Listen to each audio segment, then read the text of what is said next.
ദൈവത്തിന്റെ അതിപരിശുദ്ധ നാമം വാഴ്ത്തപ്പെടുമാറാകട്ടെ. വീണ്ടും ഓൺലൈനായി ദൈവവചന പഠനത്തിനായി കൂടി വരുവാൻ നമുക്കിടയാക്കിയത് ഓർത്ത് ദൈവത്തിന് നന്ദിയോടെ സ്തോത്രം ചെയ്യുന്നു, ദൈവത്തെ സ്തുതിക്കുന്നു. നമുക്ക് വചന പഠനത്തിന് മുമ്പായിട്ട് പ്രാർത്ഥിക്കാം. ഞങ്ങളുടെ വാഴ്ത്തപ്പെട്ട ദൈവമേ, സ്വർഗീയ പിതാവേ, ഞങ്ങൾക്ക് ഒരു പ്രാവശ്യം കൂടെ തിരുസന്നിധിയിൽ അടുത്ത് വരുവാൻ, തിരുമുഖത്തേക്ക് നോക്കുവാൻ നൽകി തന്ന വിലയേറിയ അവസരത്തിനായിട്ട് നന്ദിയോടെ സ്തോത്രം. കർത്താവേ, ഞങ്ങളെ തന്നെ തിരുസന്നിധിയിൽ താഴ്ത്തി ഏൽപ്പിക്കുന്നു. സർവശക്തനായ നിത്യനായ പരിശുദ്ധനായ ദൈവത്തെ ഞങ്ങൾ സ്തുതിക്കുന്നു, ഞങ്ങൾ അങ്ങേ ആരാധിക്കുന്നു. അങ്ങയുടെ ദിവ്യ വചനത്തിനായിട്ട് നന്ദിയോട് സ്തോത്രം. വചനം ഞങ്ങൾക്ക് കർത്താവെ എഴുതപ്പെട്ട നിലയിൽ നൽകി തരുവാൻ തക്കവണ്ണം അവിടുന്ന് പ്രസാദിച്ചത് ഓർത്തും നന്ദിയോട് സ്തോത്രം ചെയ്യുന്നു. വചനമാകുന്ന ഞങ്ങളുടെ കർത്താവായ യേശുക്രിസ്തുവിനെ ആഴത്തില് അടുത്തറിയുവാൻ, അനുഭവിച്ചറിയുവാൻ അങ്ങയുടെ എഴുതപ്പെട്ട വചനം പഠിക്കുന്നത് മൂലം മുഖാന്തരമായി തീരണമേ എന്ന് അപേക്ഷിക്കുന്നു. അതിനായിട്ട് അടികളെ ഒരുക്കണം, ഞങ്ങളുടെ ഹൃദയത്തിന്റെ കണ്ണുകളെ പ്രകാശിപ്പിക്കണം. ഹൃദയത്തിന്റെ ആഴങ്ങളിലേക്ക് ദൈവത്തിന്റെ വചനം ഹൃദയമാകുന്ന മാംസപ്പലകയിൽ എഴുതുവാനായിട്ട്, കർത്താവെ അതനുസരിപ്പാനായിട്ട് ഇടയാക്കണമേ എന്ന് അപേക്ഷിക്കുന്നു. വചനത്തെ ഐശ്വര്യമായി നൽകിക്കാട്ട് അടിയനെ ശക്തീകരിക്കുകയും ശുദ്ധീകരിക്കുകയും ചെയ്യണമേ. മഹത്വം തിരുമേനി എടുക്കണമേ, കുറവുകളെയൊക്കെ ക്ഷമിക്കണമേ. കേൾക്കുന്ന എല്ലാവർക്കും ഒരുപോലെ അനുഗ്രഹമാക്കി തീർക്കണമേ. ഞങ്ങൾക്ക് വേണ്ടി ജീവൻ വെച്ച യേശു ക്രിസ്തുവിന്റെ നാമത്തിൽ അപേക്ഷിക്കുന്നു, കൃപയുണ്ടായി കേൾക്കുമാറാകണമേ. ആമേൻ. ദൈവനാമത്തിന് മഹത്വം ഉണ്ടാകട്ടെ. നമ്മൾ അപ്പോസ്തലനായ പൗലോസ് തീമോഥെയോസിന് എഴുതിയ 2-ാം ലേഖനം 2-ാം അധ്യായം അതിന്റെ 3 മുതലുള്ള വാക്യങ്ങളാണ് പഠിച്ചുകൊണ്ടിരുന്നത്. കഴിഞ്ഞ എപ്പിസോഡില് പ്രത്യേകിച്ചും പൗലോസ് പറയുന്ന 3 ഉദാഹരണങ്ങൾ, ഒരു നല്ല ശുശ്രൂഷകന് എപ്രകാരം ആയിരിക്കണം എന്നുള്ളതിന്റെ 3 ഉദാഹരണങ്ങൾ. 1, ഒരു നല്ല ഭടനായിട്ട് കഷ്ടം സഹിക്കുക. 2, ഒരു നല്ല ഓട്ടക്കാരനെ പോലെ, ഇവിടെ മല്ല് കെട്ടിയാലും എന്ന് പറയുന്നു, but as a good athlete, ഒരു നല്ല ഓട്ടക്കാരനെ പോലെ ഓട്ട മത്സരത്തില് ചട്ടപ്രകാരം ആ കോമ്പറ്റീഷനിൽ അതിൽ പങ്കെടുക്കുക. 3-മതായിട്ട് എ ഹാർഡ് വർക്കിംഗ് ഫാർമർ, അധ്വാനിക്കുന്ന, നല്ലപോലെ അധ്വാനിക്കുന്ന ഒരു കൃഷിക്കാരന്റെ ഉദാഹരണം കൂടെയാണ് ഇവിടെ നൽകുന്നത്. അതില് കഴിഞ്ഞ എപ്പിസോഡില് നമ്മൾ നല്ല ഭടനെ കുറിച്ച് ചിന്തിക്കുകയുണ്ടായി.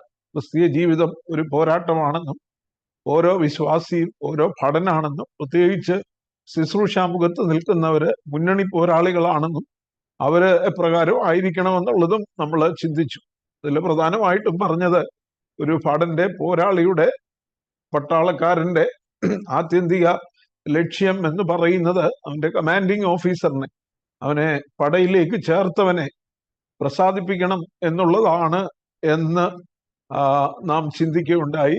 2-മതായിട്ട് ഭടന് കഷ്ടത വന്നാലും പിന്മാറാതെ ആ പോരാട്ടത്തിൽ മുന്നോട്ട് പോകുന്നവനായിരിക്കണം.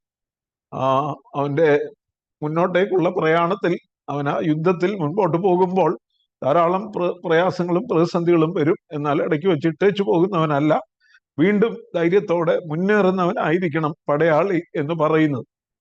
മറ്റൊരു കാര്യം കൂടെ നാം ഓർക്കേണ്ടത്, ദീർഘവർഷം ഇന്ത്യൻ എയർഫോഴ്സിൽ ജോലി ചെയ്ത ഒരു സഹോദരൻ കഴിഞ്ഞ ദിവസം ഇത് കേട്ട ശേഷം എന്നെ ഓർമ്മിക്കുകയുണ്ടായി. ഞങ്ങൾ പട്ടാളക്കാര് ഞങ്ങളുടെ കമാൻഡിങ് ഓഫീസറിനെ സകലത്തിലും ചോദ്യം ചെയ്യാതെ അനുസരിക്കുന്നവരാണ്. അപ്പൊ നമുക്ക് അതുകൂടെ ചേർക്കാനായിട്ട് കഴിയും. വിത്തൗട്ട് ക്വസ്റ്റ്യനിങ്, എന്ത് പറഞ്ഞാലും അത് അപ്രകാരം അനുസരിക്കുന്നവനായിരിക്കും ഒരു നല്ല പടയാളി എന്ന് പറയുന്നു. ഒരു good soldier, you endure hardship as a good soldier of Jesus Christ. ക്രിസ്തു യേശുവിന്റെ നല്ല ഭടനായി നീയും എന്നോടുകൂടെ കഷ്ടം സഹിക്കുക എന്ന് അപ്പോസ്തലനായ പൗലോസ് പറയുമ്പോൾ ഇതെല്ലാം നമുക്ക് ഓർക്കുവാനായിട്ട്, പട ചേർത്തവനെ പ്രസാദിപ്പിക്കണം, ചോദ്യം ചെയ്യാതെ അനുസരിക്കുന്നവനായിരിക്കണം, അതുപോലെ കഷ്ടത വന്നാലും പിന്മാറാതെ മുൻപോട്ടേക്ക് അതിനെയൊക്കെ അവഗണിച്ചുകൊണ്ട് തന്റെ പോരാട്ടത്തിൽ മുൻപോട്ടേക്ക് പോകുന്നവനായിരിക്കണം പടയാളി എന്ന് പറയുന്നു. പിന്നെ പറയുന്നു, പടയാളി he will not be entangled in civilian affairs. താൻ ജീവന കാര്യങ്ങളിൽ ഇടപെടാതിരിക്കുന്നവനാണ് എന്ന് പറഞ്ഞാൽ, തന്നെ ഏൽപ്പിച്ച ശുശ്രൂഷയുടെ മുഖത്ത് അതിനു വേണ്ടി മറ്റ് എന്തെങ്കിലും ജോലി ചെയ്യുക എന്നുള്ളതല്ലാതെ, നമ്മൾ പൗലോസിന്റെ ഉദാഹരണം ഓർത്തു. പൗലോസ് കൂടാരപ്പണി ചെയ്യുന്നവനായിരുന്നു. എന്നാൽ കൂടാരപ്പണി ചെയ്യുന്നതിൽ നിന്ന് ലഭിച്ച വരുമാനം അത് സുവിശേഷ വേലയ്ക്ക് വേണ്ടി തന്റെ സന്ധാരണത്തിന്, തന്റെ ഉപജീവനത്തിന് ഉപയോഗിച്ചു. എന്നാൽ താനപ്പോ എന്ത് ജോലി ചെയ്താലും തന്റെ പ്രൈമറി ഗോൾ എന്ന് പറയുന്നത്, ആത്യന്തിക ലക്ഷ്യം എന്ന് പറയുന്നത്, പ്രാഥമിക ലക്ഷ്യം എന്ന് പറയുന്നത് സുവിശേഷം അറിയിക്കുക എന്നുള്ളതായിരുന്നു. എന്നാൽ തനിക്കും തന്നോട് കൂടെ ഉള്ളവർക്കും വേണ്ടി താൻ അധ്വാനിച്ചതായിട്ട് പല ലേഖനങ്ങളിലും രേഖപ്പെടുത്തിയിട്ടുണ്ട്. തെസ്സലോനിക്ക ലേഖനത്തിലും ഒക്കെ നാം വായിക്കുന്നുണ്ട്. ഞാൻ എന്നോട് കൂടെ ഉള്ളവർക്കും എനിക്കും വേണ്ടി ഈ കൈ കൊണ്ട് അധ്വാനിച്ചു എന്ന് പൗലോസ് അപ്പോസ്തലൻ പറയുന്നു. അപ്പോൾ തൻ്റെ സുവിശേഷ വേലയ്ക്ക് വേണ്ടി, പ്രത്യേകിച്ചും എഫെസോസിൽ പ്രവർത്തിക്കുമ്പോൾ തുറന്നോസിന്റെ പാഠശാലയിൽ 2 വർഷത്തോളം പൗലോസ് പ്രസംഗിച്ചതായിട്ട് അപ്പോസ്തല പ്രവൃത്തി 19-ാം അധ്യായത്തിൽ നമുക്ക് കാണാനായിട്ട് കഴിയും. യഹൂദന്മാരുടെ ദേവാലയത്തിൽ 3 മാസത്തോളം ശുശ്രൂഷ ചെയ്തു. എന്നാൽ അവര് അവിടുന്ന് ഓടിച്ചു വിട്ടപ്പോൾ, പുറത്താക്കിയപ്പോൾ, ഞാൻ തുറന്നോസിന്റെ പാഠശാലയിൽ 2 വർഷം അവിടെ ശിഷ്യന്മാരെ ചേർത്ത് പഠിപ്പിക്കുകയും ഉപദേശിക്കുകയും ചെയ്തു എന്ന് അപ്പോസ്തല പ്രവൃത്തി 19-ാം അധ്യായത്തിന്റെ 8-9 വാക്യങ്ങളിലൊക്കെ നാം വായിക്കുന്നുണ്ട്. അപ്പോ അതിനെക്കുറിച്ച് പറയുന്നത് രാവിലെ 11 തൊട്ട് ഉച്ച കഴിഞ്ഞ് 4 മണി വരെ അവിടെയുള്ളവര് പ്രധാനമായിട്ട് ജോലിക്ക് പോകുന്നവര് അല്ലായിരുന്നു. ആ സമയം പൗലോസ് അവരെ പഠിപ്പിക്കാനായിട്ട് തെരഞ്ഞെടുത്തു. എന്നാൽ രാവിലെ തന്നെ തൻ്റെ ജോലി, കൂടാരപ്പണി, രാവിലെ 8 തൊട്ടോ അല്ലെങ്കിൽ 7 തൊട്ടോ 11 മണി വരെ ചെയ്യുമായിരുന്നു. പിന്നീട് 4 മണി തൊട്ട് വൈകുന്നേരവും ചെയ്യുമായിരുന്നു. എന്നാൽ ഈ ഉച്ചയ്ക്ക് ഈ കിട്ടുന്ന ലെഷർ ടൈം താൻ പഠിപ്പിക്കാനായിട്ട് ഉപയോഗിച്ചു എന്ന് ഞാൻ പറഞ്ഞതിന്റെ അർത്ഥം, പൗലോസ് ഒരു പടയാളിയെ കുറിച്ച് പറയുമ്പോൾ തൻ്റെ ഉപജീവനത്തിനുള്ളത് സ്വയം കണ്ടെത്തുവാൻ, കാരണം സപ്പോർട്ട് ചെയ്യുവാൻ, പിന്തുണയ്ക്കുവാൻ, തന്നെ സഹായിപ്പാൻ ആരും ഇല്ലാതിരുന്ന സമയത്ത് സ്വയം കണ്ടെത്തി. എന്നാൽ ഇവിടെ പറയുന്നത് ഒരു പടയാളിയും ജീവന കാര്യങ്ങളിൽ ഇടപെടാതിരിക്കുന്നു. ഇപ്പോ സുവിശേഷ വേല അല്ലെങ്കിൽ കർത്താവിന്റെ ശുശ്രൂഷ എന്ന് പറയുന്നത് ഒരു സൈഡ് ബിസിനസ് ആയിട്ട് കണക്കാക്കുകയല്ല. അതാണ് പ്രാഥമികമായ ലക്ഷ്യം എന്ന് ഓരോ വ്യക്തിയും ഓർത്തിരിക്കണമെന്ന് പൗലോസ് അപ്പോസ്തലൻ ഓർമ്മിപ്പിക്കുകയാണ് ചെയ്യുന്നത്. ഇനിയും 2ാമത്തെ ഉദാഹരണത്തിലേക്ക് നമുക്ക് കടന്നു വരാം. ഇവിടെ അപ്പോസ്തലനായ പൗലോസ് പറയുന്നു, ഒരുത്തൻ മല്ല് കെട്ടിയാലും ചട്ടപ്രകാരം പോരായെങ്കിൽ കിരീടം പ്രാപിക്കുകയില്ല.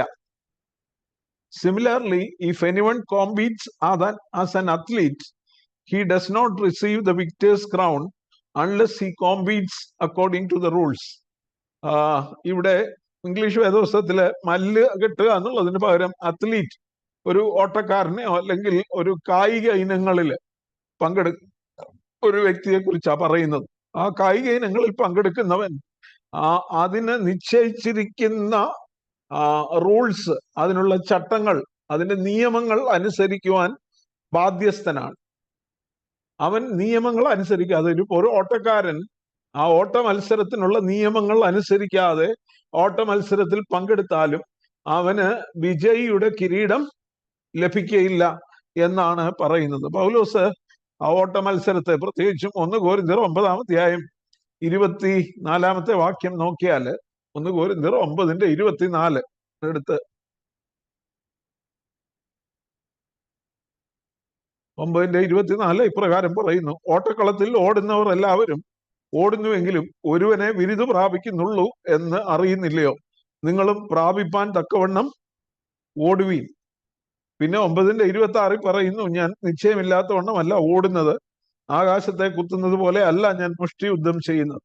അവിടെയും ഒരു ഓട്ടക്കാരനെ ഉപമിച്ചിട്ട് പിന്നെ മറ്റൊന്നൊരു ബോക്സറെ, മുഷ്ടിയുദ്ധം ചെയ്യുന്ന ഒരുവനെയും, അങ്ങനെ 2 ഉദാഹരണങ്ങൾ അവിടെ ഉപയോഗിച്ചിരിക്കുന്നതായിട്ട് നമുക്ക് കാണാനായിട്ട് കഴിയും. ഇവിടെ പറയുന്നു, നിങ്ങളും പ്രാപിപ്പാൻ തക്കവണ്ണം ഓടുവീൻ. അപ്പോൾ പൗലോസ് ഇവിടെ പറയുന്നത്, ഒരു ഓട്ടക്കാരന് തനിക്കിഷ്ടം പോലെ ഒരു നിയമം ഉണ്ടാക്കി അതനുസരിച്ച് അവൻ ആ ഓട്ട മത്സരത്തിൽ പങ്കെടുക്കുവാൻ കഴിയത്തില്ല. An athlete cannot make up his own rules. He should follow the given rules. തന്നിരിക്കുന്നതായിട്ടുള്ള നിയമങ്ങൾ അവൻ അനുസരിക്കണം. എങ്കിൽ മാത്രമേ അവന് ഓട്ട മത്സരത്തിൽ വിജയിക്കുവാൻ, വിജയിയുടെ കിരീടം, വിജയിയുടെ സമ്മാനം ലഭിക്കുവാനായിട്ട് കഴിയുകയുള്ളൂ. ക്രിസ്തീയ ജീവിതത്തിലും പ്രിയമുള്ളവരെ, നാം മനസ്സിലാക്കേണ്ട ഒരു വസ്തുത എന്ന് പറയുന്നത്, നമ്മുടെ ഇഷ്ടം പോലെ നമ്മൾ ഉണ്ടാക്കിയ കുറച്ച് പ്രമാണങ്ങളോ ചട്ടങ്ങളോ വെച്ച് ക്രിസ്തീയ ജീവിതം മുന്നോട്ട് നയിപ്പാനായിട്ട് നമുക്ക് കഴിയത്തില്ല. ദൈവവചനത്തിൽ നൽകിയിരിക്കുന്ന പ്രമാണങ്ങൾക്ക് അനുസരിച്ച് വേണം നാം ഈ ഓട്ടം ഓടുവാനായിട്ട്, ജീവിത ഓട്ടം ഓടുവാനായിട്ട്. അതുകൊണ്ട് ഒരു ഓട്ടക്കാരനെ കുറിച്ച് പറയുമ്പോൾ അവന്റെ ജീവിതത്തിൽ ഓൺ ഫീൽഡ്, അവൻ കളത്തിലായിരിക്കുമ്പോൾ ആ കളത്തിൽ, ആ ഓട്ടക്കളത്തിൽ അല്ലെങ്കിൽ ആ മത്സരത്തിൽ പങ്കെടുക്കുവാനുള്ള നിയമങ്ങളെല്ലാം കൃത്യമായി അനുസരിക്കുന്നവനായിരിക്കണം. അല്ലെങ്കിൽ അവൻ ഓട്ട മത്സരത്തിൽ അവൻ ഓടിത്തീർത്താലും അവന് അവന്റെ സമ്മാനം, വിജയകിരീടം, വിക്ടേഴ്സ് ക്രൗൺ, വിജയിക്ക് ലഭിക്കുന്നതായിട്ടുള്ള കിരീടം അവന് ലഭിക്കുകയില്ല. അതുകൊണ്ട് നാം ക്രിസ്തീയ ജീവിതം ആരംഭിച്ചു, ക്രിസ്തീയ ജീവിതത്തിൽ മുന്നോട്ട് പോകുമ്പോൾ നമുക്കിഷ്ടം പോലെ നമ്മുടെ സൗകര്യത്തിനുള്ള കുറെ നിയമങ്ങൾ അനുസരിച്ച്, ഇപ്പൊ ഇങ്ങനെ മതി, അല്ലെങ്കിൽ ഇത് ഇങ്ങനെ ചെയ്യാം എന്ന് അനുസരിച്ച് ഓടുവാനായിട്ട് നമുക്ക് കഴിയുകയും, ദൈവവചനത്തിന്റെ പ്രമാണം കൃത്യമായി അനുസരിച്ച് വിശുദ്ധമായ ഒരു ജീവിതം നയിച്ചെങ്കിൽ മാത്രമേ ക്രിസ്തീയ ജീവിതം എന്ന ഓട്ടം നമുക്ക് വിജയകരമായിട്ട് പൂർത്തീകരിക്കുവാനായിട്ട് കഴിയുകയുള്ളൂ. മാത്രമല്ല, ഒരു ഓട്ടക്കാരനെ കുറിച്ച് പറയുമ്പോൾ നമുക്കറിയാം, ഒരു ഓട്ടക്കാരന് അവന്റെ ശരീരഭാരം കുറയ്ക്കും, അല്ലെ? അവന് ഒത്തിരിയും വസ്ത്രങ്ങൾ, കോട്ടും സൂട്ടും ടൈയും ഒന്നും കെട്ടിയല്ല ആരും ഓടാൻ പോകുന്നു. അവൻ ഓടുന്നത് ഷോർട്സും ഒരു ബനിയനും ഒക്കെ ധരിച്ചായിരിക്കും. എന്ന് പറഞ്ഞാൽ ശരീരഭാരം വളരെ കുറയ്ക്കും. അവനെ ഓട്ടത്തിൽ നിന്ന് തടസ്സപ്പെടുത്തുന്ന മറ്റു ഭാരങ്ങളൊന്നും വലിച്ചവൻ തലയിൽ വെക്കുകയും. മാത്രവുമല്ല, ഒത്തിരി വണ്ണമുള്ള ഒരാളിന് ഒരു 100 മീറ്റർ ഓട്ടത്തിലോ 200 മീറ്റർ ഓട്ടത്തിലോ പങ്കെടുക്കാനായിട്ട് കഴിയത്തില്ല. കാരണം അവന്റെ ശരീരഭാരം കൊണ്ട് തന്നെ അവന്റെ ഓട്ടത്തിന്റെ വേഗത വളരെ കുറയും. അതുകൊണ്ട് തന്നെ ഓൺ ഫീൽഡ്, ഓട്ടക്കളത്തിലായിരിക്കുമ്പോൾ മാത്രമല്ല, ഓഫ് ദ ഫീൽഡ്, ഓടാതിരിക്കുന്ന സമയത്തും അവൻ വളരെ ശിക്ഷണത്തോടുകൂടെ അവന്റെ ജീവിതം നയിക്കുന്നവൻ ആയിരിക്കും. ഇപ്പോ 15-20 വർഷങ്ങൾക്ക് മുമ്പ് ശേഷം നടക്കേണ്ട ഒരു ഒളിമ്പിക്സ് മത്സരം അല്ലെങ്കിൽ ഒരു ലോക കായിക മത്സരം നടക്കുന്നെന്നിരിക്കട്ടെ, അതിലേക്ക് ഇപ്പോ ഒരു 4 വയസ്സോ 5 വയസ്സോ ഉള്ള ഒരു കൊച്ചിനെ തൊട്ട് പല രാജ്യങ്ങളും പരിശീലിപ്പിക്കും. കാരണം 15 വർഷം കഴിഞ്ഞ് ഒരു 19 വയസ്സാകുമ്പോഴേക്കും ആ വ്യക്തി ഇന്ന കായിക ഇനത്തിൽ പങ്കെടുക്കണം. അതിന് നേരത്തെ തന്നെ അതിന്റെ പരിശീലനവും അതിന്റെ ശിക്ഷണവും ആരംഭിക്കും. ഏത് ഭക്ഷണം കഴിക്കണം, അവന്റെ മസിലുകളെ ബലപ്പെടുത്തുവാൻ എങ്ങനെയുള്ള ഭക്ഷണമാണ് അവൻ കഴിക്കേണ്ടത്, അവന്റെ കാലിന്റെ പേശികൾ, അവന്റെ കൈയുടെ പേശികൾ, അവന്റെ മാറത്തെ പേശികൾ എങ്ങനെയായിരിക്കണം, അതിനെല്ലാം കൃത്യമായ ശിക്ഷണം നൽകിയാണ് ഇന്നത്തെ കാലത്ത് ഓട്ട മത്സരത്തിലും മറ്റ് കായിക ഇനങ്ങളിലും ഒക്കെ പങ്കെടുക്കുന്നവരെ അവരുടെ ശക്തി വർദ്ധിപ്പിക്കുവാൻ, അവരുടെ എൻഡ്യൂറൻസ് വർദ്ധിപ്പിക്കുവാനായിട്ട്, അവർക്ക് പിടിച്ചു നിൽക്കാനുള്ള ശേഷി വർദ്ധിപ്പിക്കുവാനായിട്ട് ചെയ്യേണ്ടത്. അതുപോലെ ക്രിസ്തീയ ജീവിതത്തിലും നമുക്ക് ഈ ഓട്ടം പൂർത്തീകരിക്കേണ്ടതായിട്ട് നമ്മുടെ ജീവിതചര്യ, നാം ഓട്ടക്കളത്തിൽ നിൽക്കുമ്പോഴും നാം ദൈവത്തെ ആരാധിക്കുമ്പോഴും ദൈവസന്നിധിയിൽ ഇരിക്കുമ്പോഴും മാത്രമല്ല ശിക്ഷണമുള്ളവരായിരിക്കേണ്ടത്, നമ്മുടെ അല്ലാത്ത ജീവിതത്തിലും ഭാരങ്ങൾ കുറയ്ക്കുന്ന എന്തെല്ലാം കഴിക്കണം, എന്തെല്ലാം കുടിക്കണം എന്നൊരു ഓട്ടക്കാരൻ തീരുമാനിച്ചിരിക്കുന്നത് പോലെ എങ്ങനെ ആയിരിക്കണം ഞാൻ, ആരോട് കൂട്ടുകൂടണം, എന്തു പറയണം, എന്ത് ചിന്തിക്കണം, എന്തായിരിക്കണം എൻ്റെ ദിനചര്യകൾ, എന്തായിരിക്കണം എൻ്റെ ജീവിത ലക്ഷ്യം എന്നുള്ളത് ഒരു ഓട്ടക്കാരൻ നേരത്തെ തന്നെ തീരുമാനിച്ച് അവൻ ഓട്ട മത്സരത്തിൽ വിജയിക്കുന്നത് പോലെ തന്നെ ഒരു ക്രിസ്തീയ ജീവിതത്തിലും നാം വളരെ ശിക്ഷണമുള്ളവര് ആയിരിക്കണം എന്നുള്ളതാണ് ഇവിടെ നമ്മെ ഓർമ്മിപ്പിക്കുന്നത്. അതായത് ആകമാന ജീവിതത്തിൽ ശിക്ഷണം ഉണ്ടെങ്കിൽ മാത്രമേ നമുക്ക് ഈ ഓട്ടത്തിൽ വിജയം വരിക്കുവാനായിട്ട് കഴിയുകയുള്ളൂ. ഇപ്പൊ പറഞ്ഞ പോലെ an athlete cannot compete by making his own rules. തന്റെ സ്വന്തം നിയമങ്ങള് ഉണ്ടാക്കിക്കൊണ്ട് ഒരു അത്ലീറ്റിനും ഒരു ഓട്ടക്കാരനും അവന് ഓട്ട മത്സരത്തിൽ വിജയം വരിപ്പാനായിട്ട് കഴിയുകയില്ല. അതായത് 24 മണിക്കൂറും എല്ലാ ദിവസവും ഒരുപോലെ ശിക്ഷണം, ദിനചര്യ ഇതെല്ലാം പാലിക്കുന്നവനായിരിക്കണം ഓട്ട മത്സരത്തിൽ പങ്കെടുക്കുക. നമുക്ക് അറിയാനായിട്ട് കഴിയും,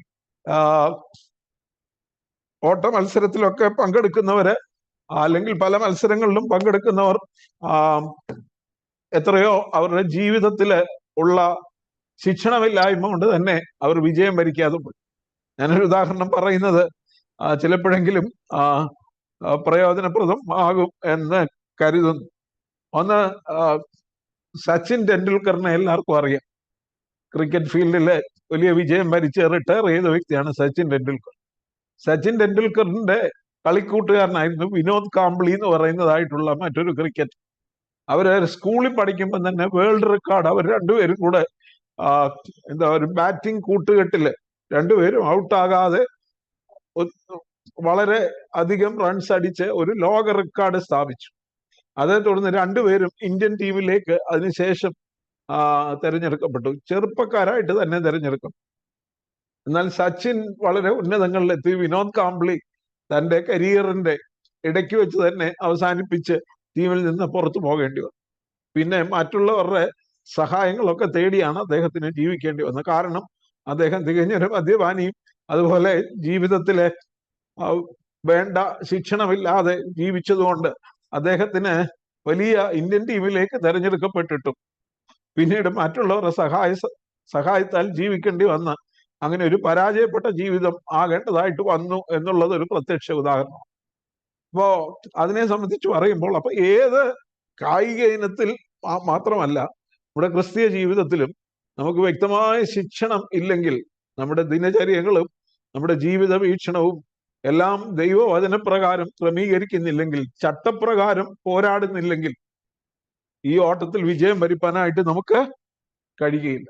അപ്പോ അത് വ്യക്തമായിട്ട് ഇവിടെ ഓർപ്പിക്കുന്നു. ഒരുത്തൻ മല്ല് കെട്ടിയാലും ചട്ടപ്രകാരം പോരാടുന്നില്ലെങ്കിൽ അവന് കിരീടം പ്രാപിക്കുകയില്ല. ഇനി മൂന്നാമത്തെ ഉദാഹരണം ഇവിടെ നൽകുന്നത് അധ്വാനിക്കുന്ന ഒരു കൃഷിക്കാരനെ കുറിച്ചാണ്, ഹാർഡ് വർക്കിംഗ് ഫാർമർ. ഒന്നാമത്തെ ഉദാഹരണം ഒരു നല്ല പടയാളിയുടേത്, രണ്ട് ഒരു ഓട്ടക്കാരൻ അല്ലെങ്കിൽ ഒരു കായിക മത്സരത്തിൽ പങ്കെടുക്കുന്ന വ്യക്തി, മൂന്നാമത്തേത് ഒരു അധ്വാനിക്കുന്ന കൃഷിക്കാരൻ. അധ്വാനിക്കുന്ന കൃഷിക്കാരനെ കുറിച്ച് പറയുമ്പോൾ പറയുന്നു, അധ്വാനിക്കുന്ന കൃഷിക്കാരനാകുന്നു ആദ്യം ഫലം അനുഭവിക്കേണ്ടത്. ഒരു കൃഷിക്കാരനെ സംബന്ധിച്ച് പറയുമ്പോൾ അവന് ഏറ്റവും ആവശ്യമായിരിക്കുന്നത് ഒരു ക്ഷമയാണ്. നല്ല ക്ഷമയില്ലെങ്കിൽ ഒരു കൃഷിക്കാരനായിരിക്കാനായിട്ട് അവന് കഴിയത്തില്ല. യാക്കോബിന്റെ ലേഖനം 5-ാം അധ്യായത്തിന്റെ 7-ാമത്തെ വാക്യം വായിച്ചാല്, യാക്കോബിന്റെ ലേഖനം 5-ാം അധ്യായത്തിന്റെ 7-ാമത്തെ വാക്യം വായിച്ചാല് അവിടെ ഒരു കൃഷിക്കാരന് വേണ്ട ക്ഷമയെക്കുറിച്ച് പറയുന്നത് നമുക്ക് കാണാനായിട്ട് കഴിയും. യാക്കോബ് 5:7.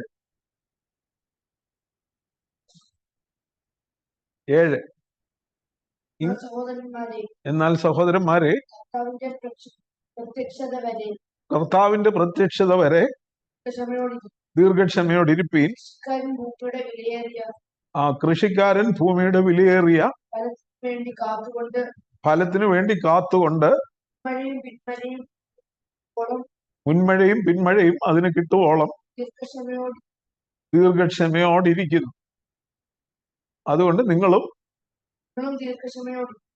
ദീർഘക്ഷമയോടെ ഇരിപ്പീൻ. നിങ്ങളുടെ ഹൃദയം സ്ഥിരമാക്കുവീൻ,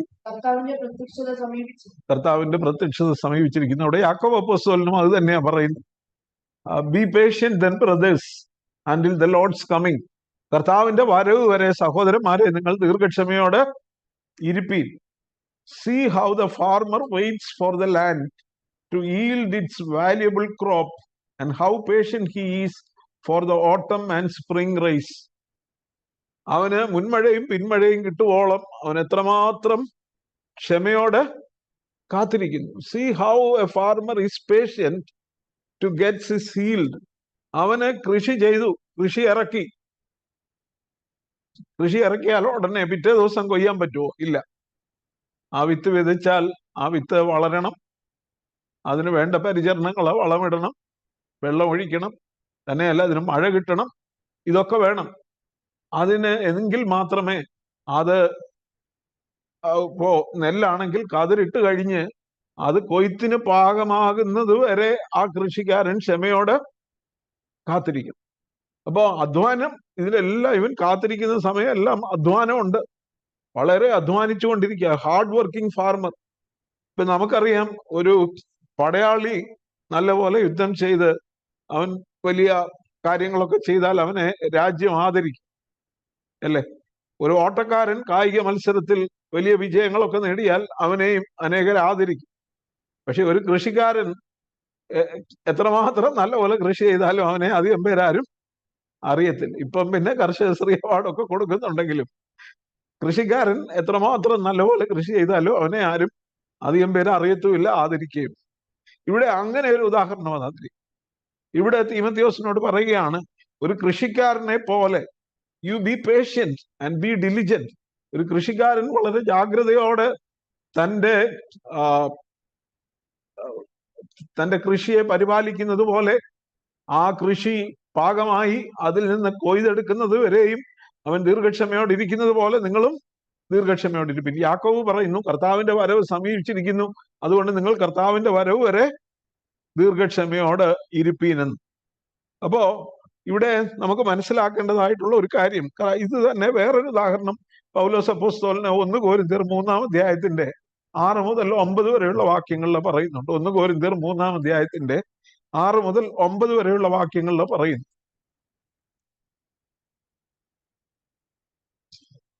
കൊരിന്ത്യരോട് പറയുമ്പോൾ, ഞാൻ നട്ടു, അപ്പൊല്ലോസ് നനച്ചു, ദൈവമത്രേ വളരുമാറാക്കിയത്, ആകയാൽ വളരുമാറാക്കുന്ന ദൈവമല്ലാതെ നടുന്നവനും നനയ്ക്കുന്നവനും ഏതുമില്ല. നടുന്നവനും നനയ്ക്കുന്നവനും ഒരുപോലെ ഓരോരുത്തന് താൻ തന്റെ അധ്വാനത്തിന് ഒത്തവണ്ണം കൂലി കിട്ടും. ഞങ്ങൾ ദൈവത്തിന്റെ കൂട്ടുവേലക്കാർ, നിങ്ങൾ ദൈവത്തിന്റെ കൃഷി, ദൈവത്തിന്റെ ഗൃഹനിർമ്മാണം.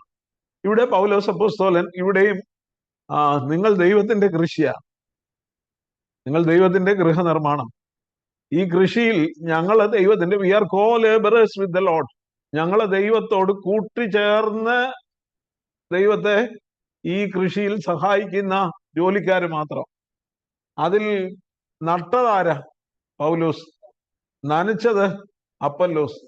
എന്നാൽ വളരുമാറാക്കുന്നത് ദൈവമാണ്. അപ്പോ ഒരു കൃഷിക്കാരൻ എപ്പോഴും കൃഷിയിൽ പ്രധാനമായിട്ട് നാം മനസ്സിലാക്കേണ്ട ഒരു കാര്യം, ആര് ഏത് കൃഷി ചെയ്താലും അതിലിട്ട് കൊടുക്കുന്ന വളവും അതിന് കൊടുക്കുന്ന വെള്ളവും അല്ലെ മറ്റു പരിചരണങ്ങളും ഒന്നുമല്ല ചെടിയെ വളർത്തുന്നതിൽ പ്രധാന പങ്ക് വഹിക്കുന്നു. ഒരു ചെടിയുടെ വളർച്ചയിൽ വളത്തിന് ഒരു 5% അല്ലെ 10% പങ്കുണ്ട്. അതിന് ലഭിക്കുന്ന വെള്ളത്തിന് 10% പങ്കുണ്ട്. മറ്റു പരിചരണങ്ങൾക്കും ഒരു 10% കൊടുക്കാം. അങ്ങനെ കൊടുത്താൽ 30% മാത്രമേ ഒരു വ്യക്തിക്ക് ഒരു കൃഷിയുടെ വളർച്ചയിൽ, ഒരു ചെടിയുടെ വളർച്ചയിൽ കോൺട്രിബ്യൂട്ട് ചെയ്യാനായിട്ട് കഴിയത്തുള്ളൂ. പക്ഷെ ബാക്കി 70% ആരുടേതാ? ദൈവത്തിൻ്റെതാ. ദൈവം സൂര്യനെ ഉദിപ്പിക്കുന്നത് കൊണ്ടാണ് ആ വളം അതിന്റെ ഇലയിലേക്ക് വലിച്ചെടുത്ത് അത് ഫോട്ടോസിന്തസിസ്, പ്രകാശ സംശ്ലേഷണം മൂലം ആ ചെടിക്ക് ആഹാരമായിട്ട് തീരുന്നത്. ദൈവം സൂര്യനെ ഉദിപ്പിക്കുന്നത് കൊണ്ടാണ്. മനുഷ്യൻ എത്ര വെള്ളം കോരിയാലും ദൈവം മഴ നൽകുന്നത് കൊണ്ടാണ് ചെടിക്ക് വെള്ളം കിട്ടുന്നത്. അതിന്റെ വളർച്ചയിൽ അതുകൊണ്ടാണ് പറയുന്നത്, നിങ്ങൾ ദൈവത്തിന്റെ കൃഷിയാണ്. ഞങ്ങള് ഈ വചനം വിതയ്ക്കുന്നു എന്ന് മാത്രമേ ഉള്ളൂ. ഞങ്ങളുടെ പിന്നാലെ വരുന്നവര്, അപ്പൊല്ലോസിനെ പോലെയുള്ളവര് അതിനെ നനച്ചു കൊടുക്കുന്നു. കുറച്ചുകൂടെ അതിനെ ഒന്ന് ഗ്രോ ചെയ്യുവാൻ, വളരുവാൻ അതിനെ സഹായിക്കുന്നു എന്ന് മാത്രമേ ഉള്ളൂ. എന്നാൽ ദൈവമാണ് ഇതിനെ വളരുമാറാക്കുന്നത്. എന്നാൽ ഒരു കൃഷിക്കാരൻ തന്റെ ഉത്തരവാദിത്വം നിർവഹിക്കണം. കാരണം because he's A co worker with the Lord Jesus. കർത്താവായ യേശു ക്രിസ്തുവിനോട് കൂടെ ഞങ്ങൾ കൂട്ടുവേലക്കാരാണ് എന്ന് പറയുന്നു. എന്നിട്ട് പറയുന്നു, നാം ദൈവത്തിന്റെ കൃഷിയാണ്, ഓരോരുത്തരും അവനവന്റെ അധ്വാനത്തിനൊത്തവണ്ണം ഫലം കിട്ടും. അതായത് ഓരോ ഫാർമറിനും, ഓരോ വേലക്കാരനും ഹാസ് എ സ്പെസിഫിക് റോൾ. ഒരു പ്രത്യേക പങ്കാളിത്തം ഉണ്ട് ഈ കൃഷിയിൽ. Each farmer has a specific role to play in the growth of these plants.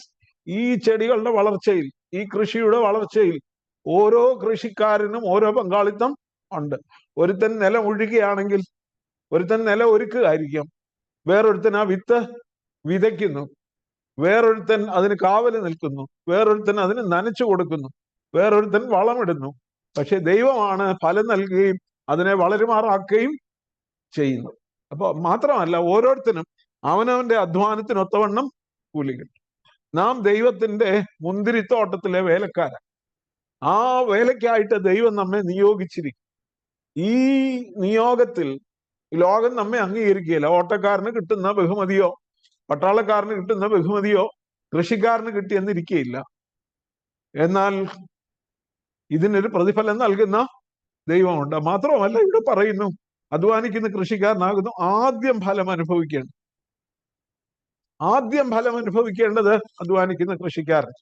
അപ്പോൾ കൃഷിക്കാരനും ഈ ഫലത്തിൽ കുറച്ച് അവൻ തന്നെ ഭക്ഷിക്കണം, അല്ലെ? ഒരാൾ നെല്ല് കൃഷി ചെയ്താൽ അവന്റെ വീട്ടിലേക്ക് ഭക്ഷണത്തിനായിട്ട് കുറച്ച് എടുത്തു വെക്കും, ബാക്കിയുള്ളതേ പുറത്തേക്ക് വിൽക്കത്തുള്ളൂ, കൊടുക്കത്തുള്ളൂ എന്ന് പറയുന്ന പോലെ ഈ ഫലം, ഈ കൃഷിയുടെ അനുഗ്രഹങ്ങൾ, ഈ വചനം വിതയ്ക്കുന്നതിന് അനുഗ്രഹങ്ങൾ, ഈ വചനം അവൻ തന്നെ ഭക്ഷിക്കണം, എന്നിട്ട് മറ്റുള്ളവർക്ക് കൊടുക്കുവാനും ഇടയാകണം. മാത്രമല്ല, മുമ്പേ പറഞ്ഞതുപോലെ ഒരു കൃഷിക്കാരൻ അവന് അത് ഫലം കായ്ക്കുന്നത് വരെ അവന് വളരെ ക്ഷമയോടെ കാത്തിരിക്കേണ്ടതായിട്ട് ഉണ്ട്. അപ്പൊ ക്ഷമയില്ലാത്ത ഒരു കൃഷിക്കാരന് ക്ഷമയില്ലാതെ കൃഷി ചെയ്യുവാനായിട്ട് കഴിയുകയില്ല. ഒരു ഫലം ഉണ്ടായി അത് പാകമാകുന്നത് വരെ, അത് പറിച്ചെടുക്കുവാൻ പാകമാകുന്നത് വരെ അവൻ കാത്തിരിക്കുകയാണ്. അപ്പൊ ഈ 3 ഉദാഹരണങ്ങളിലും നമുക്ക് ഒരു പ്രത്യേകത കാണുവാനായിട്ട് കഴിയും. ഈ 3, 1 പടയാളിയുടെ ഉദാഹരണം, 2 ഓട്ടക്കാരന്റെ ഉദാഹരണം, 3 അധ്വാനിക്കുന്ന കൃഷിക്കാരന്റെ ഉദാഹരണം. ഈ 3ലും നമുക്ക് കാണാനായിട്ട് കഴിയുന്നത് ഒരു പട്ടാളക്കാരൻ യുദ്ധം ചെയ്യുക. അവൻ യുദ്ധത്തിൽ നല്ലപോലെ യുദ്ധം ചെയ്തുകൊണ്ടിരിക്കുക. എന്നാൽ ആ യുദ്ധം തീരുന്നതിന് മുമ്പ് അവൻ അവിടുന്ന് ഇട്ടേച്ച് ഓടിപ്പോയാൽ ആ യുദ്ധത്തിന്റെ അന്തിമ ഫലമോ അന്തിമ വിജയമോ അവന് കാണാനായിട്ട് കഴിയത്തില്ല. ഇടയ്ക്ക് വെച്ച് ഇട്ടേച്ച് പോയാൽ അവന് അന്തിമ വിജയം കാണുവാനായിട്ട് കഴിയുകയില്ല. അതുപോലെ തന്നെ ഒരു ഓട്ടക്കാരൻ 1000 മീറ്റർ ഓടി പൂർത്തീകരിക്കേണ്ടത്, അവൻ 800 മീറ്റർ ഓടി കളിക്കളത്തിൽ നിന്ന് ഓട്ടം മതിയാക്കി പോയാൽ അവന് വിജയകിരീടം ലഭിക്കുകയില്ല. മൂന്നാമതായിട്ട് അധ്വാനിക്കുന്ന കൃഷിക്കാരൻ വിത്ത് വിതച്ചു, നിലം ഒരുക്കി, വിത്ത് വിതച്ചു, വളമൊക്കെ ഇട്ടു, ചെടി വളർന്നു വന്നു. പക്ഷേ ഫലം കിട്ടുന്നത് വരെ നോക്കിയിരിക്കാൻ കഴിയത്തില്ല. അവൻ ആ കൃഷി ഉപേക്ഷിച്ചു പോയാൽ എന്തോ സംഭവിക്കും? ആ കൃഷിയിൽ കളകൾ കയറും, ആ ഫലം അത് ഇല്ലാതെയാക്കും. അപ്പൊ ഈ 3ലും ഒന്ന് പൂർത്തീകരിക്കേണ്ട ആവശ്യമുണ്ട്. പടയാളി യുദ്ധം തീരുന്നത് വരെ, ഈ പോരാട്ടം തീരുന്നത് വരെ അവൻ ആ മുന്നണിയിൽ യുദ്ധം ചെയ്തുകൊണ്ടേയിരിക്കണം. ഓട്ടക്കാരൻ അവന് ഓടിത്തീർക്കേണ്ട ദൂരം മുഴുവൻ ഓടിത്തീർത്തെങ്കിൽ മാത്രമേ അവന് ആ വിക്ടേഴ്സ് ക്രൗൺ, വിജയകിരീടം ലഭിക്കുകയുള്ളൂ. മൂന്നാമതായിട്ട് അധ്വാനിക്കുന്ന കൃഷിക്കാരൻ അവൻ ക്ഷമയോടെ ഫലത്തിനായിട്ട് കാത്തിരിക്കുകയാണ്.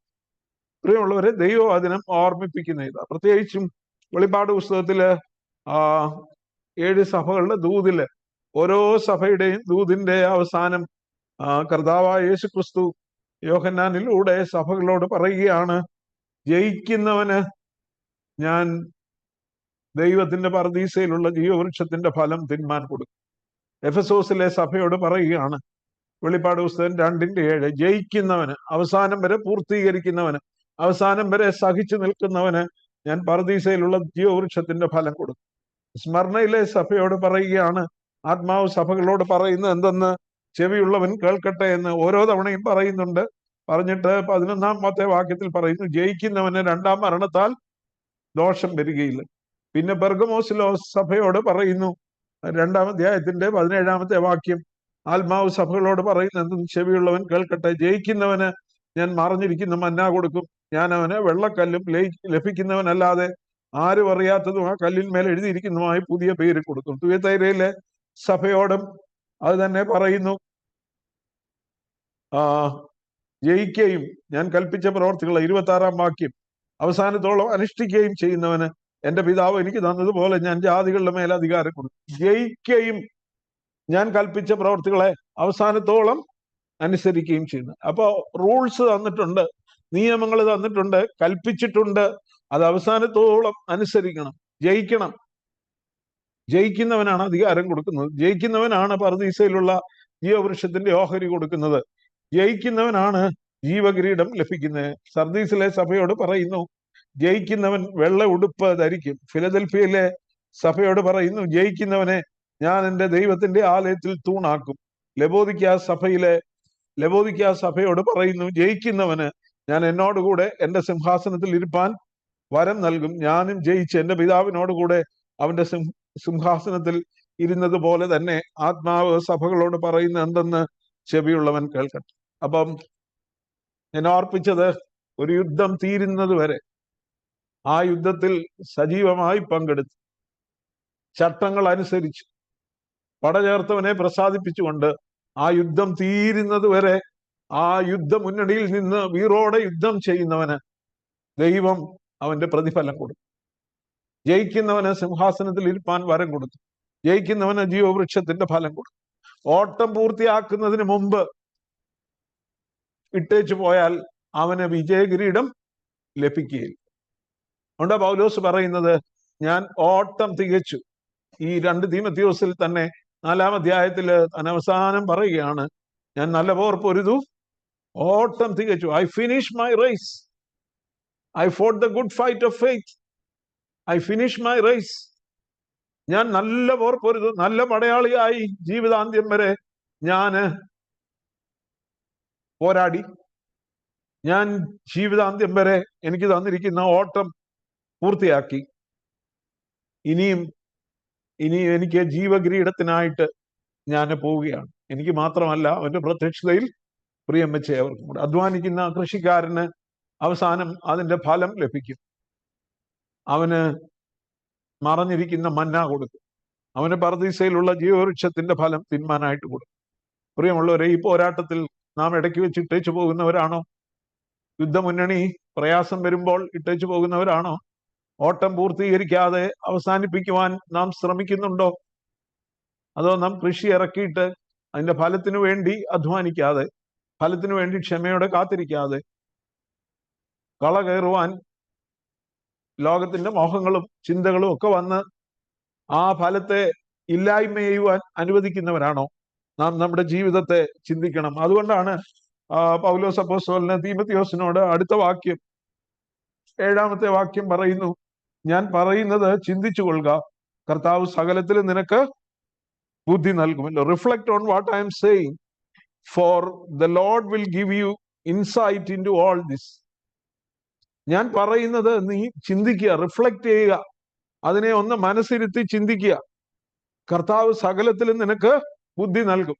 സകലത്തിലും ബുദ്ധി നൽകും എന്ന് പറയുമ്പോൾ ഇവിടെ പറയുന്നത്, God will give U practical discernment, practical insight. പ്രായോഗികമായി ഈ കാര്യങ്ങൾ എങ്ങനെ ആയിരിക്കണം എന്നുള്ളതിന് ദൈവം നിനക്ക് ബുദ്ധി നൽകും. പ്രാക്ടിക്കൽ ഡിസേൺമെന്റ്, ഉൾക്കാഴ്ച ദൈവം നൽകും. പ്രായോഗികമായി മനസ്സിലാക്കുവാൻ, പ്രാക്ടിക്കൽ അണ്ടർസ്റ്റാൻഡിങ്, ഈ കാര്യങ്ങളൊക്കെ പ്രായോഗികമായി മനസ്സിലാക്കുവാനുള്ള തിരിച്ചറിവ് ദൈവം നിനക്ക് നൽകും. Because God is faithful. അവൻ വിശ്വസ്തനാണ്. ഞാൻ ഈ പറയുന്നത് നീ ചിന്തിച്ചു കൊള്ളുക എന്ന് പൗലോസ് അപ്പോസ്തലൻ പറയും. നാമും ഈ 3 ഉദാഹരണങ്ങളിൽ നിന്ന് നമ്മുടെ ജീവിതം എങ്ങനെയാണ്, നമ്മുടെ പിശാചിനോടുള്ള പോരാട്ടം എങ്ങനെയാണ്? നാം ഇട്ടേച്ചു പോകുന്നവരാണോ? നമ്മുടെ ഈ ഓട്ടത്തിൽ നാം പകുതി ദൂരം ഓടി പിന്നെ ഉഴപ്പി പിന്മാറുന്നവരാണോ? നാം കൃഷി ഇറക്കി, കൃഷിക്ക് അധ്വാനിക്കുന്നു, എന്നാൽ ഇപ്പോൾ ദൈവവചന ധ്യാനമോ പഠനമോ പ്രാർത്ഥനയോ ഒന്നുമില്ലാതെ, ആത്മീയമായ തീഷ്ണതയില്ലാതെ നമ്മുടെ ക്രിസ്തീയ ജീവിതമാകുന്ന കൃഷിക്കളത്തിൽ കളകൾ കയറുവാൻ നാം അനുവദിക്കുന്നുണ്ടോ? പൗലോസ് തീമോഥെയോസിനോട് പറയുന്നു, ഞാൻ പറയുന്നത് നീ ചിന്തിച്ചു കൊള്ളുക. അത് നമ്മോടുമുള്ള ആഹ്വാനമാണ്. Reflect on these things what I have said. ഞാൻ ഈ പറഞ്ഞത് നീ മനസ്സിരുത്തി ഒന്ന് ചിന്തിച്ചു കൊള്ളുക. കർത്താവ് ഇതിൽ നിന്ന് നിനക്ക് പ്രായോഗികമായ ഉൾക്കാഴ്ചകൾ, ഇത് തിരിച്ചറിയുവാനായിട്ട് നിനക്ക് ബുദ്ധി നൽകും എന്ന് പറയുന്നു. ഇനിയും നമുക്ക് 8-ാമത്തെ വാക്യം നോക്കാം. 8-ാമത്തെ വാക്യത്തില് പൗലോസ് പറയുകയാണ്, ദാവീദിന്റെ സന്തതിയായി ജനിച്ച് മരിച്ചിട്ട് ഉയർത്തെഴുന്നേറ്റിരിക്കുന്ന യേശു ക്രിസ്തുവിനെ ഓർത്തുകൊള്ളുക, അതാകുന്നു എന്റെ സുവിശേഷം. അത് അറിയിക്കുന്നതിൽ ഞാൻ ദുഷ്പ്രവർത്തിക്കാരൻ എന്ന പോലെ ചങ്ങല ധരിച്ച് കഷ്ടം സഹിക്കുന്നു. ദൈവവചനത്തിനോ ബന്ധനമില്ല. ഇവിടെ പറയുന്നു, remember Jesus Christ rise from the dead and descended from David, this is my gospel. സുവിശേഷം എന്താണെന്ന് ഇവിടെ വളരെ വ്യക്തമായിട്ട് പറയുകയാണ്. പ്രത്യേകിച്ചും ജ്ഞാനമതക്കാരൊക്കെ വളരെ പ്രവർത്തിച്ചു കൊണ്ടിരുന്ന എഫെസോസിലൊക്കെ വളരെ ദുരുപദേശങ്ങൾ കടന്നു വരുമ്പോൾ പൗലോസ് വ്യക്തമായിട്ട് ഓർപ്പിക്കുകയാണ്, യേശു ക്രിസ്തുവിനെ ഓർത്തുകൊള്ളുക. യേശു ക്രിസ്തു ആരാണെന്ന് പറഞ്ഞിട്ടാണ് യേശു ക്രിസ്തുവിനെ ഓർത്തുകൊള്ളുക എന്ന് പറയുന്നത്. യേശു ക്രിസ്തു പൂർണ്ണ ദൈവവും പൂർണ്ണ മനുഷ്യനുമായി. അതാണ് ഈ വാക്യങ്ങളിൽ നിന്ന് വാക്യത്തില് പ്രധാനമായിട്ടും പൗലോസ് ഉദ്ദേശിക്കുന്നത്. Remember Jesus Christ rise from the dead, മരണത്തിൽ നിന്ന് ഉയർത്തെഴുന്നേറ്റ യേശു ക്രിസ്തുവിനെ ഓർക്കുക. പിന്നെ പറയുന്നു, ദാവീദിന്റെ സന്തതിയായി ഈ ലോകത്തിലേക്ക് വന്ന യേശുവിനെ ഓർക്കുക. ഇതെന്താണ് അർത്ഥമാക്കുന്നത്? ദാവീദിന്റെ സന്തതിയായി ഈ ലോകത്തിലേക്ക് വന്നു എന്ന് പറയുമ്പോൾ യേശു ക്രിസ്തു ഒരു പൂർണ്ണ മനുഷ്യനായിരുന്നു എന്നാണ് അതിന്റെ അർത്ഥം. ഡിസെൻഡഡ് ഫ്രം ഡേവിഡ്, ദാവീദിനെ പോലെ ദാവീദിന്റെ കുലത്തിൽ ഒരു മനുഷ്യ സന്തതിയായി മനുഷ്യ വേഷം ധരിച്ച് ഒരു മനുഷ്യനെ പോലെ ഒരു മനുഷ്യ രൂപത്തിൽ വേഷത്തിൽ മനുഷ്യനായി കർത്താവായ യേശു ക്രിസ്തു ഈ ലോകത്തിലായി. ഹി വാസ് 100% മാൻ. എന്തുകൊണ്ടാ? അവൻ നമ്മെ പോലെ ആയി തീരുവാനായിട്ട്. എബ്രായ ലേഖനം 2-ാം അധ്യായത്തിൽ നാം വായിക്കുന്നുണ്ട്, 2:14, മക്കൾ ജഡരക്തങ്ങളോട് കൂടിയവനായി ആയതുകൊണ്ട് അവനും അവരെ പോലെ ജഡരക്തങ്ങളോട് കൂടിയവനായി. Because we all have flesh and blood, he also bear the image of flesh and blood. നമുക്ക് രക്തവും മാംസവും ഉള്ളത് കൊണ്ട്, നമ്മൾ ഈ ജഡത്തിലായിരിക്കുന്നത് കൊണ്ട്, നമ്മുടെ ബലഹീനതകളും നമ്മുടെ കുറവുകളും എന്താണെന്ന് താൻ രുചിച്ചറിയുവാൻ മനസ്സിലാക്കുവാൻ അവനും കർത്താവായ യേശു ക്രിസ്തു ദൈവമായവൻ ഈ ലോകത്തിൽ വന്ന് ജഡം ധരിച്ചു. അതുകൊണ്ട് എന്തിനു വേണ്ടിയാ? 2:9 പറയുന്നു, ദൂതന്മാരെക്കാൾ അല്പം താഴ്ച വന്നു. മനുഷ്യരെ നീ ഓർക്കേണ്ടതിന് അവനെ ദൂതന്മാരെക്കാൾ അല്പം മാത്രം താഴ്ത്തി എന്ന് 8-ാം സങ്കീർത്തനത്തിൽ നാം വായിക്കുന്നുണ്ട്. അത് തന്നെ അവിടെ ഉദ്ധരിക്കുന്നുണ്ട്. ദൂതന്മാരെക്കാൾ അല്പം താഴ്ച വന്നവനായ കർത്താവായ യേശു ക്രിസ്തു മനുഷ്യന്റെ ശരീരത്തിലായപ്പോൾ യേശു ക്രിസ്തു ദൈവമായിരുന്നവൻ ദൂതന്മാരെക്കാൾ താഴ്ച വന്നു. മനുഷ്യ ശരീരത്തിൽ വന്നതുകൊണ്ട്, പരിമിതികളുള്ള ലോകത്തിലേക്ക് വന്നതുകൊണ്ട്. എന്തുകൊണ്ടാണ്? നമ്മെ പോലെ മരണം ആസ്വദിക്കുവാനായിട്ട്. 2:9, എബ്രായർ 2:9 വായിച്ചാല്,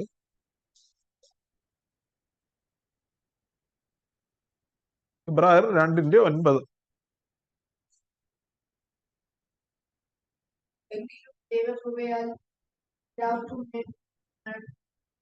എങ്കിലും ദൈവകൃപയാൽ എല്ലാവർക്കും വേണ്ടി മരണം ആസ്വദിപ്പാൻ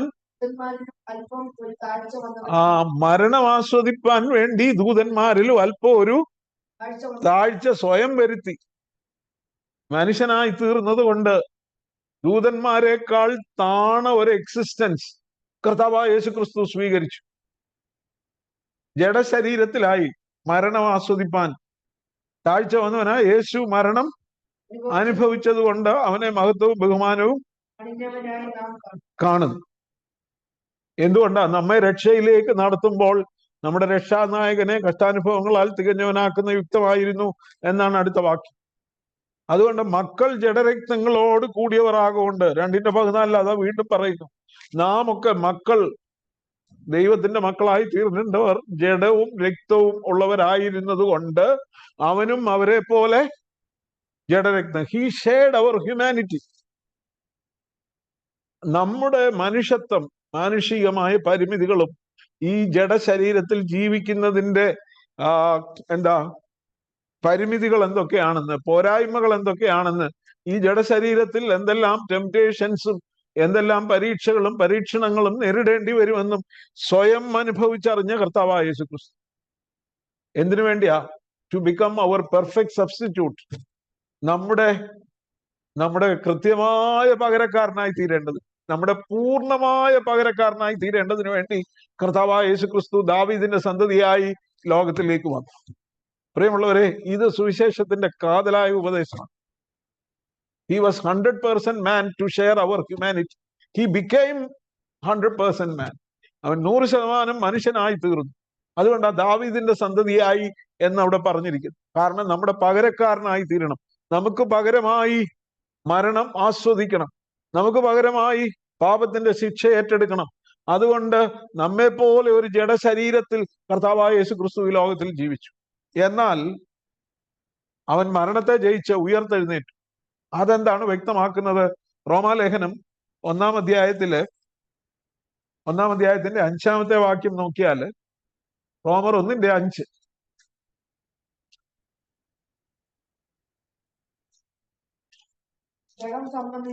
ജഡം സംബന്ധിച്ച് അവിടെയും പറയുന്നു, ജഡം സംബന്ധിച്ച് ദാവീദിന്റെ സന്തതിയിൽ നിന്ന് ജനിക്കുകയും, ജഡം ധരിക്കേണ്ടതിന് വേണ്ടി ദാവീദിന്റെ സന്തതിയിൽ നിന്ന് ജനിക്കുകയും മരിച്ചിട്ട് ഉയർത്തെഴുന്നേൽക്കയാൽ വിശുദ്ധിയുടെ ആത്മാവ് സംബന്ധിച്ച് ദൈവപുത്രൻ എന്ന് ശക്തിയോടെ നിർണയിക്കപ്പെടുകയും ചെയ്യും. ദൈവപുത്രൻ എന്ന് ശക്തിയോടെ നിർണയിക്കപ്പെടുക എന്ന് പറഞ്ഞാൽ, he proved himself as the son of God by resurrecting from the dead. മരിച്ചവരിൽ നിന്ന് ഉയർത്തെഴുന്നേറ്റപ്പോൾ എടുത്തുകൊണ്ട് ദൈവം ശക്തിയോടെ ലോകത്തോട് കാണിച്ചു കൊടുത്തു, ഞാൻ പൂർണ്ണമായും ദൈവമായിരുന്നു. നമ്മുടെ പൂർണ്ണമായും താൻ ദൈവമായിരുന്നുവെന്ന് അവൻ ലോകത്തിന് തെളിയിച്ചു കൊടുത്തു. അതാണ് പറയുന്നത്. ദാവീദ് പറയുകയാണ്, അതാണ് ദാറ്റ് ഈസ് മൈ ഗോസ്പൽ. വിശുദ്ധിയുടെ ആത്മാവ് സംബന്ധിച്ച് ബാക്കി ഉയർത്തെഴുന്നേറ്റവരെല്ലാം തന്നെ, ലാസർ ഉൾപ്പെടെ ഉയർത്തെഴുന്നേറ്റവരെല്ലാം തന്നെ കുറച്ചു കാലത്തേക്കൊന്ന് ജീവിച്ചെന്ന് മാത്രമേ ഉള്ളൂ. പിന്നെ അവർ വീണ്ടും മരിച്ചു. എന്നാൽ കർത്താവ് മരണത്തെ ജയിച്ച് എന്നേക്കുമായിട്ട് ഉയർത്തെഴുന്നേറ്റു. വെളിപ്പാട് പുസ്തകത്തിൽ നാം വായിക്കുന്നു, ഞാൻ മരിച്ചവനായിരുന്നു, ഇപ്പോൾ ഞാൻ ജീവിച്ചിരിക്കുന്നു, മരണത്തിന്റെയും പാതാളത്തിന്റെയും താക്കോൽ എന്റെ കൈവശം. മരണാധികാരിയായ പിശാചിനെ തന്റെ മരണത്താൽ നീക്കി ജീവപര്യന്തം മരണഭീതിയാൽ അടിമകളായിരുന്നവരെ അവൻ വിടുവിച്ചു എന്ന് എബ്രായ ലേഖനം 2-ാം അധ്യായത്തിൽ നാം വായിക്കുന്നു. മരണത്തിന്റെ താക്കോൽ, പാപം ചെയ്ത മനുഷ്യൻ മരിക്കുമ്പോൾ ആ മരണത്തിന്റെ താക്കോൽ, അതിന്റെ അധികാരം പിശാചിന്റെ കയ്യിലായിരുന്നു. കാരണം മനുഷ്യൻ പാപത്തിന് കീഴ്പ്പെട്ടു പോയതുകൊണ്ട്. എന്നാൽ കർത്താവായ യേശു ക്രിസ്തു മരണം ആസ്വദിച്ച്, മരണം വരിച്ച് പാതാളത്തിലേക്ക് ചെന്ന് പിശാചിന്റെ കയ്യിൽ നിന്നും, നമുക്ക് അങ്ങനെ മാത്രമേ അത് മനസ്സിലാക്കുവാൻ കഴിയുന്നുള്ളൂ, പിശാചിന്റെ കയ്യിൽ നിന്നും മരണത്തിന്റെയും പാതാളത്തിന്റെയും താക്കോൽ വാങ്ങി. അതുകൊണ്ടാണ് വെളിപ്പാട് പുസ്തകത്തിൽ ഒടുവിൽ പറയുന്നത്, ഇനി മരണം ഉണ്ടാകുകയില്ല.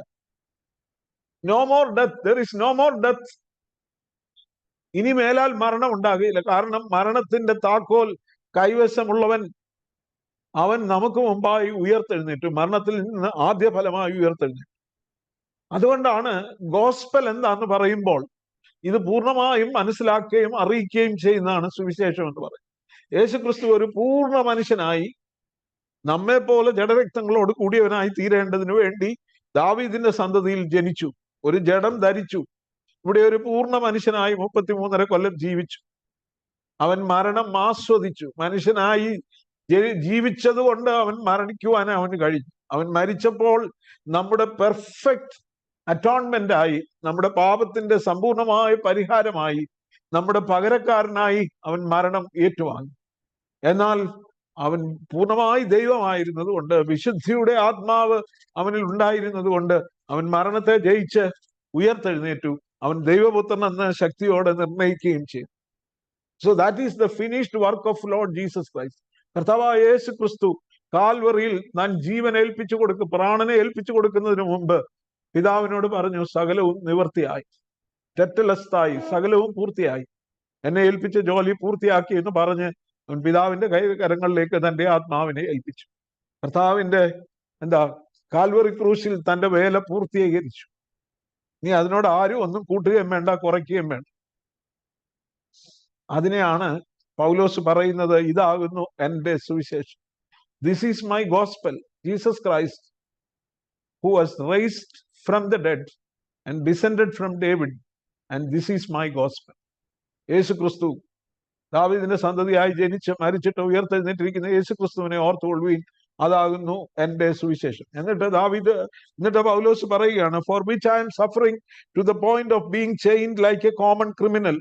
But God's word is not change. അതിനുവേണ്ടി, ആ ഒരു വലിയ സുവിശേഷത്തിന് വേണ്ടി, ആ സുവിശേഷം അതിന്റെ പൂർണ്ണ അർത്ഥത്തിൽ ഒട്ടും മറച്ചു വെക്കാതെ അറിയിച്ചത് കൊണ്ട് ഞാന് ഇന്നൊരു സാധാരണ കുറ്റവാളിയെ പോലെ ചങ്ങല ധരിച്ച് ഈ കാരാഗ്രഹത്തിലായിരിക്കുക. റോമയിൽ താൻ തടവിലായിരിക്കുമ്പോൾ 2 കൈകളിലും ചങ്ങല ധരിച്ച് പടയാളികളോട് ബന്ധിക്കപ്പെട്ടവനായി ഇരുന്നാണ് ഇത് പറഞ്ഞു കൊടുക്കുന്നത്. അതുകൊണ്ടാണ് പടയാളികൾ കൂടെ ഉള്ളത് കൊണ്ട് തന്നെയായിരിക്കും പറഞ്ഞത്, നീ ഒരു നല്ല ഭടനായി എന്നോടുകൂടെ കഷ്ടം സഹിക്കും. ഇവിടെ പറയുന്നു, ഞാൻ ഈ ചങ്ങല ധരിച്ചിരിക്കുന്നത്, I am being chained as a common criminal. ഞാൻ ഒരു സാധാരണ കുറ്റവാളിയെ പോലെ, ഒരു ദുഷ്പ്രവർത്തിക്കാരനെ പോലെ, ഒരു കൊലപാതകിയെ പോലെ, ഒരു കൊള്ളക്കാരനെ പോലെ, ഒരു മോഷ്ടാവിനെ പോലെ, ഒരു ദുഷ്പ്രവർത്തിക്കാരനെ പോലെ ഈ ചങ്ങല ധരിച്ച് ഞാൻ ഇവിടെ ആയിരിക്കുന്നത് ഈ സുവിശേഷം അറിയിക്കുന്നതിന് വേണ്ടി. I M suffering like A common criminal for the sake of that gospel. ആ സുവിശേഷത്തിന് വേണ്ടി മരിച്ച് ദാവീദിന്റെ സന്തതിയായി ജനിച്ച് മരിച്ചിട്ട് ഉയർത്തെഴുന്നേറ്റിരിക്കുന്ന യേശു ക്രിസ്തു എന്ന സുവിശേഷത്തിന് വേണ്ടി ഞാൻ ഈ ചങ്ങല ധരിക്കുന്നു. ദൈവവചനത്തിനോ ബന്ധനമില്ല.